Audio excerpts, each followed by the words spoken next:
Hello everyone, I am Siddesh, a lecturer in Economics, PUC College. Well, in the subject of Macroeconomics, we are discussing second chapter in the part 2, Macroeconomics. This is the 9th video of the second chapter. Well, in the previous video, we are discussing about gross value addition and net value addition. Afterwards, how the farmer and as well as the baker, they are going to be splitting their income, and as well as how we are going to be adding the values for their commodities. These are the aspects we are already know and as well as discussed. Today we are move on to the another aspects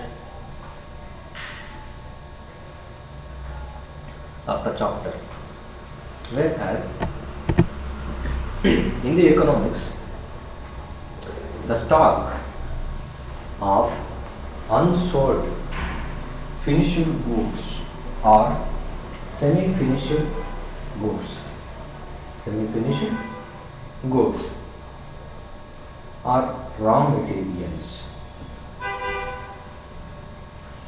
which a firm carries from one year to the next year are called inventories. Got it? For inventories in a stock variable, it may have the value at the beginning of the year. It may have a higher value at the end of the year. This is very clear, and this one you have to keep in your mind. In the economics, the stock of capital are nothing but unsold finished goods or a semi-finished goods of raw materials which a firm carries from one year to another year or next year. It is called as inventory. Inventory is a stock variable. It is not a flow variable. Is it? This is stock variable. It may have a value of at the beginning of the year. It may have a higher value at the end of the year. It may be. In such a cases, inventories have increased. In such a cases, inventories have increased or accumulated. Inventories are increased or accumulate. Okay. If a value of inventory is less at the end of the year compared to the beginning of the year, inventories have decreased, decumulated. We can therefore infer that the change of inventories of a firm during a year, the production of the firm during the year minus sum of the firm during the year. This is the situation what we can going to be observing. Is it? ಅಂತಂದ್ರೆ ಇಲ್ಲಿ ಏನಾಗ್ತಾ ಇದೆ ಅಂದ್ರೆ ಉದ್ದಿಮೆಯ ತಪಶೀಲು ಪಟ್ಟಿಯಲ್ಲಿ ಅಂತ ಕರಿತಾ ಹೋಗ್ತೀವಿ. ಅಂತಂದ್ರೆ ಸ್ಟಾಕ್ ಬದಲಾವಣೆಯನ್ನು ಹೂಡಿಕೆ ಎಂದು ಪರಿಗಣಿಸಿದರೆ ಹೂಡಿಕೆಯಲ್ಲಿ 3 ಮಾರ್ಪಾಡುಗಳನ್ನು ಮಾಡ್ತಾ ಹೋಗ್ತೀವಿ. Okay, that is the 3 years value we goes to be declining and adding. ಅಥವಾ ಇಲ್ಲಿ ಏನಂತ ಹೋಗ್ತೀವಿ ಅಂತಂದರೆ, ಎಕನಾಮಿಕ್ಸಲ್ಲಿ ಒಂದು ಫರ್ಮ್ ಮಾರಾಟವಾಗದೆ ಸಿದ್ಧಪಡಿಸಿದಂತಹ ವಸ್ತುಗಳು ಅಥವಾ ಇನ್ನೂ ಅರ್ಧ ಸಿದ್ಧವಾಗಿರುವಂತಹ ವಸ್ತುಗಳು ಅಥವಾ ಅವನ್ನ ಏನಾಗ್ತೀವಿ ಅದೇ ಸಿದ್ಧಪಡಿಸಿದಂತಹ ಸರಕುಗಳು ಅಂತ ಕರಿತಾ ಹೋಗ್ತೀವಿ. ಅಥವಾ 1 ವರ್ಷದಿಂದ ಮುಂದಿನ ವರ್ಷಕ್ಕೆ ನಿರ್ವಹಣೆ ಮಾಡುವ ಕಚ್ಚಾ ವಸ್ತುಗಳನ್ನು ತಪಶೀಲು ಪಟ್ಟಿ ಅಂದರೆ ಇನ್ವೆಂಟರೀಸ್ ಅಂತ ಕರಿತಾ ಹೋಗ್ತೀವಿ. ಈ ಇನ್ವೆಂಟರೀಸ್ಗಳನ್ನು ನಾವೇನು ಮಾಡ್ತಾ ಹೋಗ್ತೀವಿ, ಇವು ವರ್ಷದ ಆರಂಭದಲ್ಲಿ ಮೌಲ್ಯವನ್ನು ಹೊಂದಿರಬಹುದು. ಓಕೆ, ಅದಕ್ಕಿಂತ ಹೆಚ್ಚಿನ ಮೌಲ್ಯವನ್ನು 1 ವರ್ಷದ ಕೊನೆಯಲ್ಲಿ ಹೊಂದಿರಬಹುದು. ಅದು ನೆಕ್ಸ್ಟ್ ಇಯರ್ ಓಕೆ ಹೊಂದಿರಬಹುದು. ಅಂಥ ಸಂದರ್ಭದಲ್ಲಿ ಈ ಇನ್ವೆಂಟರೀಸ್ ಏನಾಗ್ತಾ ಹೋಗ್ತವೆ, ಹೆಚ್ಚುತ್ತಾ ಹೋಗ್ತವೆ, ಅಂದರೆ ಸ್ಟಾಕ್ ಆಗ್ತಾ ಹೋಗುತ್ತೆ, ಶೇಖರಣೆ ಆಗ್ತವೆ. ವರ್ಷಾಂತ್ಯಕ್ಕೆ ಹೋಲಿಸಿದ್ರೆ ವರ್ಷದ ಆರಂಭಕ್ಕಿಂತ ಈ ಇನ್ವೆಂಟರೀಸ್ಗಳ ಮೌಲ್ಯ ಕಡಿಮೆ ಇದ್ದರೆ ತಪಶೀಲು ಪಟ್ಟಿಯು ಅಂದರೆ ಇನ್ವೆಂಟರೀಸ್ಗಳು ಕಡಿಮೆ ಆಗ್ತದೆ. ಆದ್ದರಿಂದ ನಾವೇನು ಮಾಡ್ತಾ ಹೋಗ್ತೀವಿ, ಈ ಥರ ತೀರ್ಮಾನಕ್ಕೆ ಬರ್ಬೋದು. ಏನಪ್ಪ ಅಂತಂದರೆ, 1 ವರ್ಷದ ಒಂದು ಉದ್ಯಮ ಘಟಕದ ಇನ್ವೆಂಟರಿಯಲ್ಲಿ ವ್ಯತ್ಯಾಸ ಆ ವರ್ಷದ ಉದ್ಯಮ ಘಟಕದ ಉತ್ಪಾದನೆ ಮತ್ತು ಉದ್ಯಮ ಘಟಕದ ಆ ವರ್ಷದ ಮಾರಾಟ ಮೈನಸ್ನಲ್ಲಿ ಹಾಕ್ತೀವಿ. ಹೀಗೆ ನೋಡ್ಕೊತ ಹೋಗ್ತೀವಿ. ಅದಾದಮೇಲೆ ಇಲ್ಲಿ ಇದೇನು ಸೈನ್ ಅಂತ ತೋರಿಸ್ತಾ ಇದೆಯಲ್ಲ, ಆ ಸೈನ್ ಪ್ರೀವಿಯಸ್ ಅಲ್ಲಿ ನೋಡ್ತಾ ಬಂದ್ವಲ್ವ ನಾವು. ಆ ಸೈನನ್ನು ಎಲ್ಲಿದೆ inventories of a firm during the year ಅಂತ ಒಂದು ಸೈನ್ ತೋರಿಸ್ತಾ ಇದೆ. ಆ ಸೈನ್ ಏನಂತ ಹೇಳ್ತಾ ಹೋಗ್ತಿದ್ದೆ ಅಂತಂದರೆ, ಐಡೆಂಟಿಫೈ ಸ್ಟ್ಯಾಂಡ್ಸ್ ಫಾರ್ ಐಡೆಂಟಿಫೈ, ಸಮಾನತೆಯನ್ನು ಸೂಚಿಸುತ್ತದೆ. Equality unlike identity stands for identity unlike equality sign. And identity always holds irrespective of what variables we have on the left hand and right hand side of it. For example, we can write 2 plus 2 is equals to 4. Okay. Afterwards, because this always true, but we must write 2 into x is equals to 4. This is because 2 times x equals to 4. For the particular value of x, namely when the x is equals to 2, and not always, we cannot write 2 into x is equality 4. ನಾವು ಆ ಥರ ಬರೀಲಿಕ್ಕೆ ಬರೋದಿಲ್ಲ. ಅಂದರೆ ಏನಂತ ಅರ್ಥ ಆಗುತ್ತೆ, ಏನು ನೋಡ್ಕೋಬೇಕು ಅಂದರೆ, ಆ ಸಿಂಬಲ್ ಏನು ಡಿಸ್ಪ್ಲೇ ಆಗ್ತಾ ಹೋಗ್ತಾ ಇದೆಯಲ್ಲ ಸೈನು, ಅದು ಸಮಾನತೆಯನ್ನು ಸೂಚಿಸುತ್ತದೆ. ಅದು ಅದಲ್ಲದೆ ಇಲ್ಲೇನು ಮಾಡ್ತಾ ಹೋಗ್ತೀವಿ ನಾವು ಅಂತಂದರೆ, ಸಮಾನತೆ ಎಂತಲ್ಲದೆ ಅನನ್ಯತೆಯು ಎಡಭಾಗ ಅಥವಾ ಬಲಭಾಗದಲ್ಲಿರುವಂತಹ ಯಾವುದೇ ವೇರಿಯೇಬಲ್ಗಳು ಇರ್ತವೆ ಅಂತ ನಾವು ಅಂದ್ಕೊಂಡ್ರೂ ಸಮೇತ ಯಾವಾಗಲೂ ಅವು ಸಿಂಧುವಾಗಿರ್ತವೆ, ಅಂದರೆ ಕನ್ಫರ್ಮ್ ಆಗಿರ್ತಾ ಹೋಗ್ತವೆ. ಉದಾಹರಣೆ ತಗೊಂಡ್ರೆ 2 + 2 = 4 ಎಂದು ಬರಿಬೋದು. ಯಾಕೆ? ಇದು ಯಾವಾಗಲೂ ನಿಜನೇ ಆಗಿರುತ್ತೆ. ಆದರೆ ನಾವು 2 into x = 4 ಎಂದು ಬರಿಬೇಕು. ಯಾಕೆ ಬರಿಬೇಕು? ಇದು ಎಕ್ಸ್ನ ನಿರ್ದಿಷ್ಟ ಮೌಲ್ಯ 2 ಬಾರಿ 4ಕ್ಕೆ ಸಮನಾಗಿರುತ್ತೆ ಅಂತ. ಮತ್ತು ಯಾವಾಗಲೂ ಅಲ್ಲ, ನಾವು 2 into x = 4 ಎಂದು ಬರೆಯೋಕ್ಕೆ ಬರೋಲ್ಲ ಅಲ್ವಾ? ಯಾವಾಗಲೂ ಹಂಗೆ ಇರುತ್ತೆ, ಇರೋದಿಲ್ಲ. ಹಂಗಂತ ಬರೆಯಲಿಕ್ಕೆ ಬರೋದಿಲ್ಲ ಅಂತದನ್ನು ಹೇಳ್ತಾ ಹೋಗ್ತೇನೆ. Observe that since the production of the firm value added plus intermediary goods used by a firm, intermediary goods ಬಗ್ಗೆ ನಿಮಗೆ ಆಲ್ರೆಡಿ ಗೊತ್ತಾಗಿದೆ. ಒಂದು ಫರ್ಮಿನ ಫಿನಿಶ್ಡ್ ಗೂಡ್ ಮತ್ತೊಂದು ಫರ್ಮಿಗೆ ಕಚ್ಚಾ ವಸ್ತು ಆಗುತ್ತೆ, ಅಂತಹ ವಸ್ತುಗಳನ್ನು ನಾವು ಇಂಟರ್ಮೀಡಿಯೇಟರಿ ಗೂಡ್ ಅಂತ ಕರಿತಾ ಹೋಗ್ತೀವಿ. ಹೌದಾ? Production of the firm equality value added plus intermediate goods used by the firm, we get change of inventories of a firm during the year.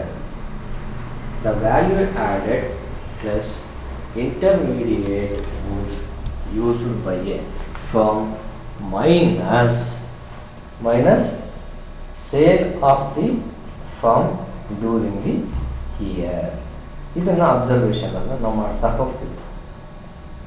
ಅಂದರೆ ಇಲ್ಲಿ ಒಂದು ಫರ್ಮ್ ಏನಿರ್ತಾ ಹೋಗುತ್ತೆ, ಫರ್ಮಿನ ಉತ್ಪಾದನೆ ಏನಿರ್ತಾ ಹೋಗುತ್ತೆ, ಅದ್ರ ವ್ಯಾಲ್ಯೂ ಆ್ಯಡೆಡ್ ಪ್ಲಸ್ ಮತ್ತು ನಾವೇನು ಮಾಡ್ತಾ ಹೋಗ್ತೀವಿ, ಅದಕ್ಕೆ ಬಳಸಿದಂತಹ ಇಂಟರ್ಮೀಡಿಯೇಟ್ ಗೂಡ್ಸ್ಗಳನ್ನು ಪ್ಲಸ್ ಮಾಡ್ತಾ ಹೋಗ್ತೀವಿ ಅಂತ ಗಮನಿಸಿದರೆ, ಇದರಿಂದ ನಾವು ಏನು ಪಡಿತೀವಪ್ಪ ಅಂತಂದರೆ, ಒಂದು ಫರ್ಮಿನಲ್ಲಿ ಒಂದು ವರ್ಷದಲ್ಲಿ ಇನ್ವೆಂಟ್ರಿಯಲ್ಲಿ ಆಗುವಂಥ ಬದಲಾವಣೆ ಅದು ಈಕ್ವಲ್ ಆಗಿರುತ್ತೆ. ಯಾವುದಕ್ಕೆ ಅಂದರೆ ವ್ಯಾಲ್ಯೂ ಆ್ಯಡೆಡ್ಗೆ ಪ್ಲಸ್ ಉದ್ಯಮ ಘಟಕಗಳಲ್ಲಿ ಬಳಸಿದಂಥ ಇಂಟರ್ಮೀಡಿಯೇಟರಿ ಗೂಡ್ಸ್ ಕುಡಿಕೆ ಮತ್ತು ಮೈನಸ್ ಒಂದು ವರ್ಷದಲ್ಲಿ ಉದ್ಯಮ ಘಟಕದ ಮಾರಾಟ ಅಲ್ಲಾಗಿರುವಂಥ ಸೇಲ್ಸ್, ಇದು ಈಕ್ವಲ್ ಆಗಿರುತ್ತೆ ಅನ್ನೋದನ್ನ ರೆಪ್ರೆಸೆಂಟೇಷನ್ ಮಾಡ್ತಾ ಹೋಗ್ತದೆ. ಅಂದೆ ನೆಕ್ಸ್ಟ್ ಒಂದು example we will go to detail here. Example is to that, let us suppose that a firm had an unsold stock worth of rupees 100 at the beginning of a year. During the year, it had produced 1000 worth of goods and managed to sell rupees 800 worth of goods. Therefore, the 200 is the difference between the production and the sale. This rupees 200 worth of goods is the change in inventories. Change in the inventories. ಅಂದರೆ ಇಲ್ಲೇನಾಗ್ತಾ ಹೋಗುತ್ತೆ, ಒಂದು firm ಅಲ್ಲಿ ಒಂದು ವರ್ಷದಲ್ಲಿ 100 ರೂಪಾಯಿ value ಆಗುವಷ್ಟು ಮೌಲ್ಯದ ಮಾರಾಟವಾದ ಒಂದು ಸ್ಟಾಕ್ ಅನ್ನು ಇರುತ್ತೆ ಅಂತ ಇಟ್ಕೊಳ್ಳೋಣ. ಈ ವರ್ಷ ಉದ್ಯಮ ಘಟಕ ಏನು ಮಾಡುತ್ತೆ, 1000 ಮೌಲ್ಯದ ವ್ಯಾಲ್ಯೂ ಇರುವಂತಹ ಗೂಡ್ಸ್ ಅನ್ನು ಉತ್ಪಾದಿಸ್ತದೆ, ಮತ್ತೆ ಅದರಲ್ಲಿ 800 ಮೌಲ್ಯದಷ್ಟು ಸರಕನ್ನು ಮಾರಾಟ ಮಾಡುತ್ತೆ. ಹೌದಾ? ಹೀಗಾಗಿ ಇಲ್ಲಿ ಉತ್ಪಾದನೆ ಮತ್ತು ಮಾರಾಟದ ನಡುವೆ ವ್ಯತ್ಯಾಸ ಆಗುತ್ತೆ. ಎಷ್ಟು? 200 ರೂಪಾಯಿ ಆಗುತ್ತೆ. ಈ 200 ರೂಪಾಯಿ ಇದೆಯಲ್ಲ, ಈ 200 ರೂಪಾಯಿ ವ್ಯಾಲ್ಯೂ ಇನ್ವೆಂಟ್ರಿಯಾಗಿ ಬದಲಾಗುತ್ತೆ. ಆದ್ದರಿಂದ ಇದೇನು ಮಾಡುತ್ತೆ, ವರ್ಷದ ಕೊನೆಯಲ್ಲಿ ಇನ್ವೆಂಟ್ರಿ 100 + 200 = 300 ಆಗುತ್ತೆ. ಸೊ ಅಲ್ಲಿ ಇನ್ವೆಂಟ್ರಿಯಲ್ಲಿ ಬದಲಾವಣೆ ಒಂದು ಸಮಯದ ಅವಧಿಯಲ್ಲಿ ಆಗೋದ್ರಿಂದ ಅದನ್ನು ನಾವು ಗಮನಿಸ್ತಾ ಹೋಗ್ತೀವಿ. ಅದನ್ನು ನಾವು ಏನಂತ ಹೋಗ್ತೇವೆ, ಅರಿವಿನ ಚಲಕ ಅಂತ ಕರಿತಾ ಹೋಗ್ತೀವಿ. ಅರಿವಿನ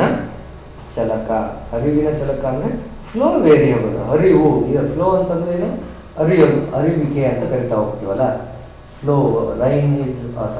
ರಿವರ್ ಈಸ್ ಫ್ಲೋಯಿಂಗ್ ಅಂತ ಅರಿವಿಕೆ ಅಂತ ಕರಿತೀವಲ್ಲ, ಅದನ್ನು ನಾವು ಕರಿತಾ ಹೋಗ್ತೀವಿ. So that's why here they are going to mention this will add to the 100 rupees worth of inventories the firm started with. Hence the inventories at the end of the year is rupees 100 plus 200 is equals to 300. Notice that change in inventories takes place over a period of time. Therefore, it is a flow variable. Inventories are treated as a capital. Inventories ನಾವು treat ಮಾಡೋದು ಹೇಗೆ capital ಅಂತಲೇ treat ಮಾಡ್ತಾ ಹೋಗ್ತೀವಿ. Addition to the stock of capital of a firm is known as investment. Addition to the stock of capital of a firm is known as investment. Therefore, change in the inventory of a firm is treated as an investment. There can be three major categories of investment is there. ಹೌದಾ, ನಾವು ಅದನ್ನು ಅಂದ್ಕೊಂಡಿರ್ತಾನೆ ಅಲ್ಲಿ ಅದನ್ನೇನಾಗ್ತದೆ ಮೂರು ತರಹದ್ದು ಇಲ್ಲದೆ ಅಂತ ಪರಿಗಣಿಸ್ತಾ ಹೋಗ್ತೀವಿ ನಾವು ಒಂದು ವರ್ಷದ ಉದ್ಯಮಕ್ಕೆ ಅಂತ ನೋಡ್ಕೊತಾ ಹೋದಾಗ. ಸೊ ಇಲ್ಲೇನಾಯಿತು, ನಾವು ಈ ಇನ್ವೆಂಟ್ರೀಸ್ಗಳನ್ನು ನಾವು ಬಂಡವಾಳ ಅಂತಲೇ ಕನ್ಸಿಡರ್ ಮಾಡ್ತಾ ಹೋಗ್ತೀವಿ. ಒಂದು ಫಾರ್ಮಲ್ಲಿರುವಂಥ ಸ್ಟಾಕ್ಗಳಿಗೆ ಸೇರ್ಪಡೆ ಆಗ್ತಾ ಹೋಗ್ತದೆ, ಅದನ್ನು ಬಂಡವಾಳದಲ್ಲಿ ಹೂಡಿಕೆ ಅಂತ ಕಟ್ತಾ ಹೋಗ್ತೀವಿ, ಸ್ಟಾಕ್ ಆಫ್ ಕ್ಯಾಪಿಟಲ್.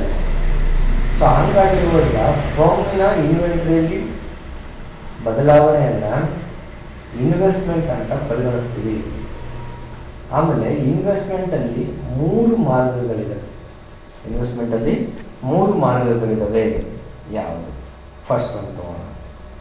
ಫಸ್ಟ್ ಒನ್ನಲ್ಲಿ ನಾವೇನು ಹೇಳ್ತಾ ಹೋಗ್ತೀವಿ, ಮೊದಲನೆಯವಾದಂತಹ ಒಂದು ಮಾರ್ಗದಲ್ಲಿ ಒಂದು ವರ್ಷದಲ್ಲಿ ಒಂದು ಫರ್ಮ್ ಏನು ಮಾಡ್ತಾ ಹೋಗುತ್ತೆ, ಆ ಫರ್ಮಲ್ಲಿರುವಂಥ ಇನ್ವೆಂಟ್ರಿ ಎಲ್ಲ ಮೌಲ್ಯದಲ್ಲಿ ಹೆಚ್ಚಳ ಆಗ್ತದೆ.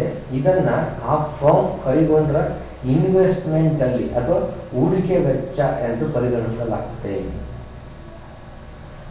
ಫಸ್ಟ್ ಒನ್ ಏನಾಗುತ್ತೆ, the rise in the value of inventory of a firm over a year which is treated as inventory expenditure undertaken by the firm. Got it? And next one, come to the second one aspect.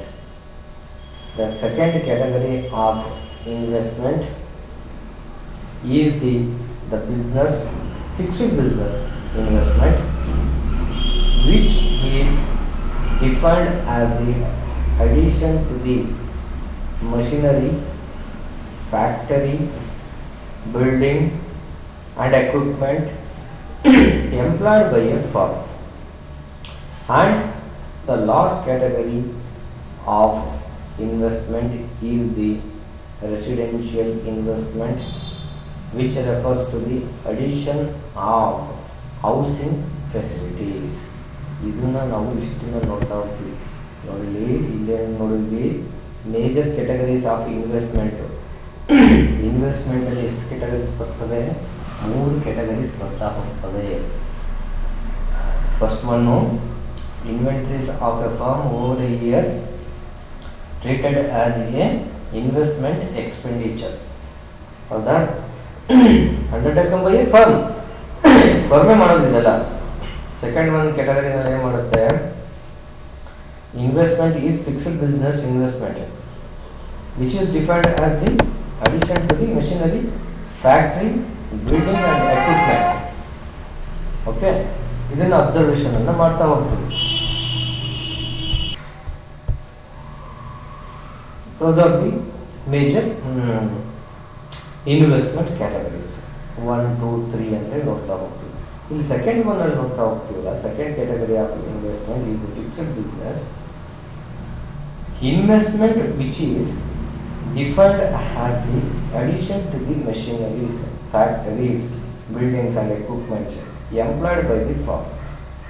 Okay, later words, change in inventories may be planned or unplanned. In case of an unexpected fall in sales, the firm will have unsold stock of goods which it had not anticipated. Hence, there will be unplanned accumulation of inventories. In the opposite case where there is unexpected rise in the sale, there will be unplanned accumulation of inventories.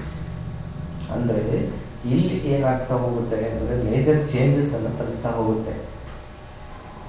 ಗೊತ್ತಾಗ್ತಿದೆಯಲ್ಲ, ಒಂದನೇದು ಎರಡನೇದು ಮೂರನೇದು ಆದಮೇಲೆ ಈ ಇನ್ವೆಂಟ್ರಿಯಲ್ಲಿನ ಏನು ಬದಲಾವಣೆ ಆಗ್ತಾ ಹೋಗ್ತಾವಲ್ಲ, ಯೋಜಿತ ಆಗಿರ್ಬೋದು ಅಥವಾ ಯೋಜಿತ ಅಲ್ಲದಿರ ಆಗ್ಬೋದು. ಅಂದರೆ ಇಟ್ಸ್ ಪ್ಲಾನ್ಡ್ ಆದರೆ ಅನ್ಪ್ಲಾನ್ಡ್, ಯಾರು ಕನ್ಫರ್ಮ್ ಆಗಿ ಹೇಳಿ ಬರೋದಿಲ್ಲ. ಅದಾದಮೇಲೆ ಮಾರಾಟದಲ್ಲಿ ಏನಾಗ್ತಾ ಹೋಗುತ್ತೆ, ಅನಿರೀಕ್ಷಿತವಾಗಿ ಇಳಿಮುಖ ಕಂಡು ಬರುತ್ತೆ. ಇಲ್ಲಿ ಫರ್ಮಲ್ಲಿ ಮಾರಾಟ ಮಾಡದೆ ಉಳಿದಿರುವಂತಹ ಸ್ಟಾಕ್ಸ್ ಇರ್ತಾ ಹೋಗ್ತವೆ. ಇದನ್ನ ಆ ಫರ್ಮ್ ನಿರೀಕ್ಷಣೆ ಮಾಡಿರೋದಿಲ್ಲ. ಹಾಗಾಗಿ ಯೋಜಿತವಲ್ಲದ, ಯೋಜನೆ ಮಾಡದೇ ಇರೋದು ಅನ್ಪ್ಲಾನ್ಡ್ ಇನ್ವೆಂಟ್ರೀಸ್ ಆಗಿ ಶೇಖರಣೆ ಆಗ್ತಾ ಹೋಗ್ತವೆ, ಸ್ಟಾಕ್ ಆಗ್ತಾ ಹೋಗ್ತವೆ. ಅನ್ಪ್ಲಾನ್ಡ್ ಅಲ್ಲಿ ಅನ್ಪ್ಲಾನ್ಡ್ ಇದು ಉಳಿತದೆ ಅಂತ ಅನ್ಕೊಂಡೇ ಇರೋದಿಲ್ಲ. ಆ ಥರ ಸಿಚುವೇಶನ್ನು ಅರೈಸ್ ಆಗುತ್ತೆ ಇಲ್ಲಿ. ಅವಾಗ ಏನಾಗುತ್ತೆ, this can be illustrated with the help of the following example. Let us take one of the example for this kind of situation, where how can we go to illustrate? Suppose a firm produces a shirt. It starts here with an inventory of 100 shirts. During the coming year, it expects to sell 1000 shirts.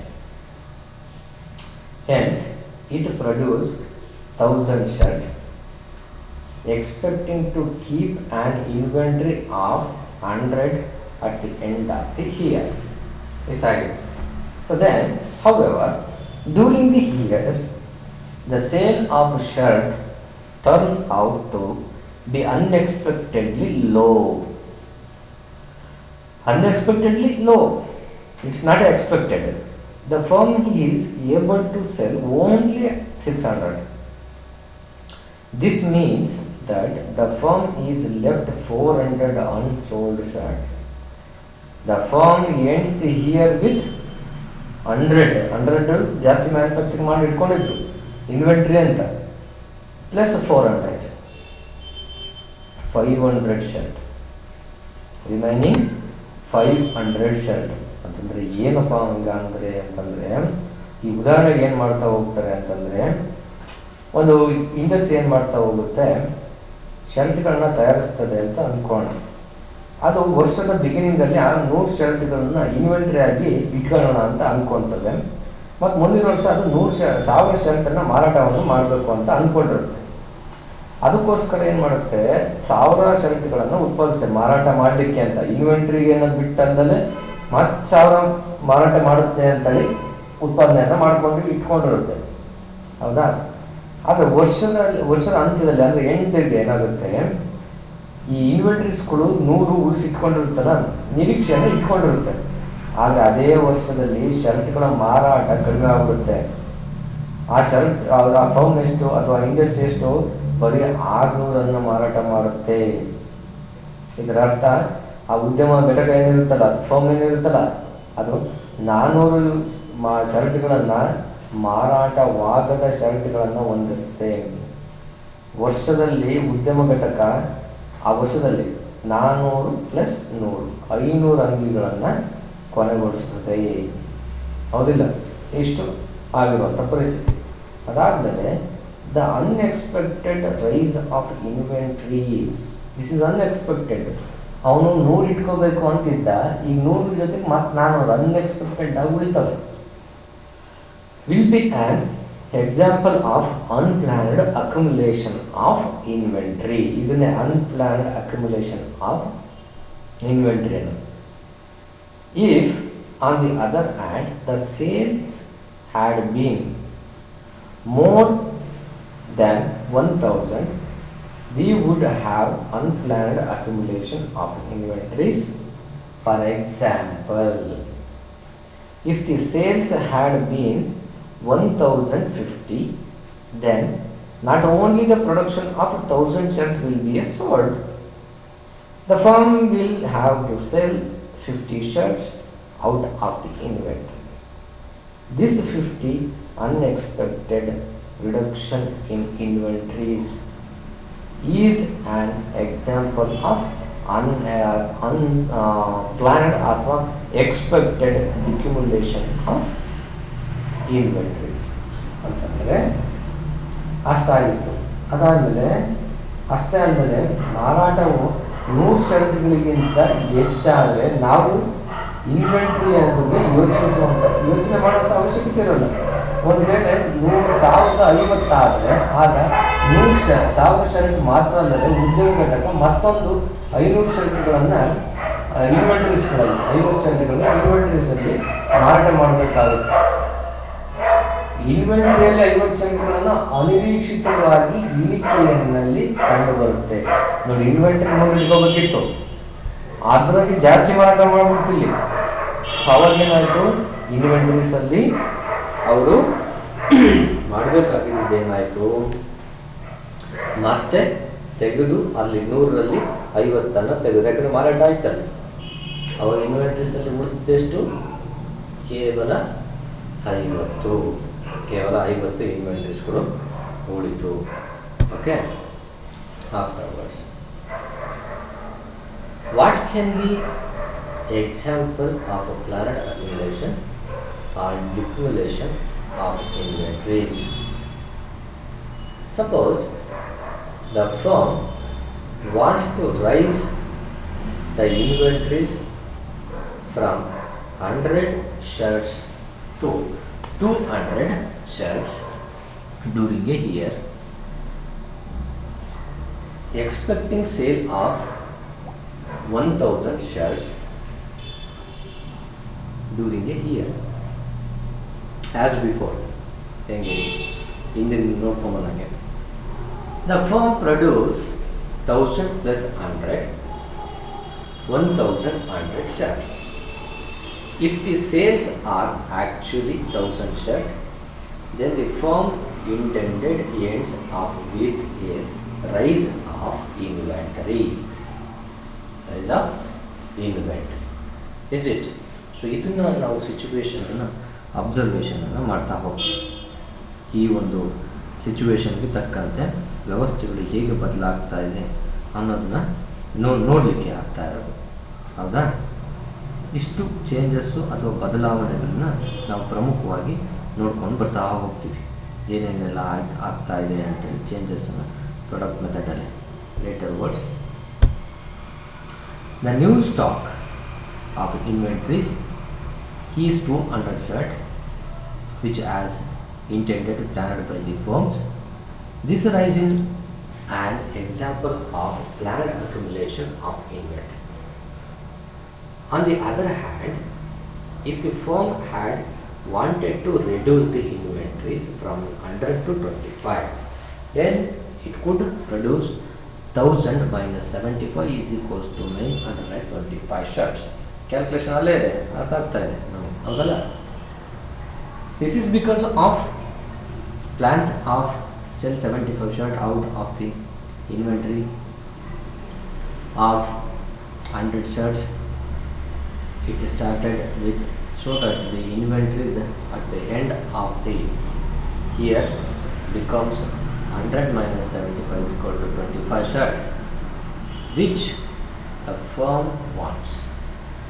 If the sale intended turn out to be 1,000 as expected by the firms, the firm will be left with the planned product and inventory of 25 shirts, which shall more to say on the distinction between the unplanned and planned changes in inventory in the chapter which follow.